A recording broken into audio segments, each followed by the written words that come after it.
এই ভিডিওটা হলো শ্রাবণ মাসের প্রথম সোমবার 20 তারিখ।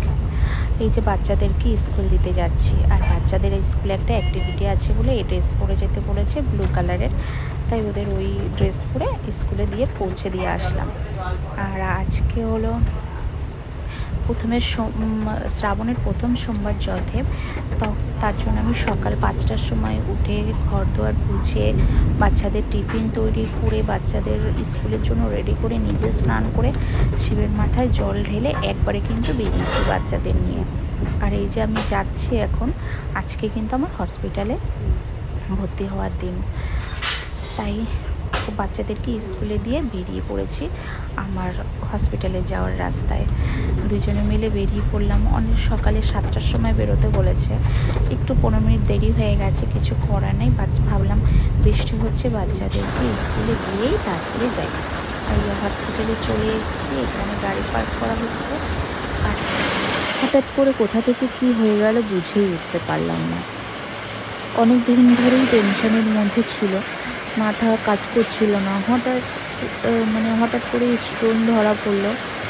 কিছু সিমটম ছিল না বা কিছু ছিল না, হালকা পাতলা গ্যাস হচ্ছিলো আর পেটের মধ্যে একটু কেমন কেমন করলো। তাই ওকে বললাম, একটু মনের ভিতরে একটু আজীবই হচ্ছিল, তাই ওকে বললাম একটু সোনোগ্রাফি করিয়ে নিই, তাহলে মনের যে একটা বলে না একটা কনফিউজ, সেটা দূর হয়ে যাবে।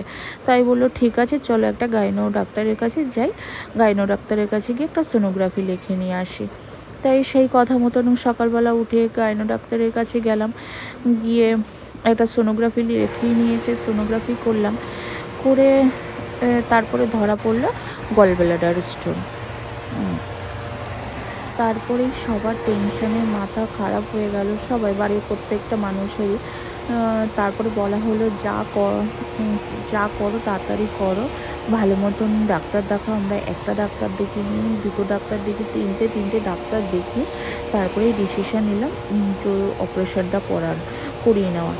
কারণ পাথরটা অনেকটাই বড় হয়ে গেছে, আর গলব্লাডার স্টোন হলে তো গলব্লাডার কেটে বাদই দিতে হয়, তার জন্য অনেকটা ভয় কাজ করছিল। সেই কথা মতন আমি যতই বাড়িতে একা থাকি, দুটো বাচ্চাকে নিয়ে থাকি, দেখার লোক নেই।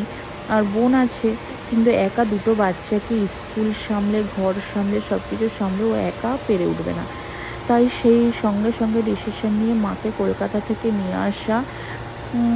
নিয়ে এসে সব তারপরেই হসপিটালে ভর্তি হলাম।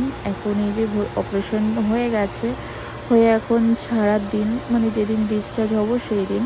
শরীরটা ঠিক আছে, একটা শরীরের একটা অংশ কেটে বাদ দেওয়া, ব্যথা তো শরীরে একটা কষ্ট তো হবেই, কিছু করার নেই। যে ঠোঁট শুকিয়ে গেছে, আর অপারেশনটা মোটামুটি ভালোভাবেই হয়ে গেছে। এখন বাড়ি যাওয়ার দিন। আর এই যে হসপিটালে ভর্তি ছিলাম, দুটো বেড নিয়ে, মানে একটা প্রাইভেট রুমে ছিলাম। এসি তো ছিলই, আর দুটো বেডে, একটা বেডে আমি থাকতাম আর একটা বেডে হাজব্যান্ড থাকতো আমার সাথে।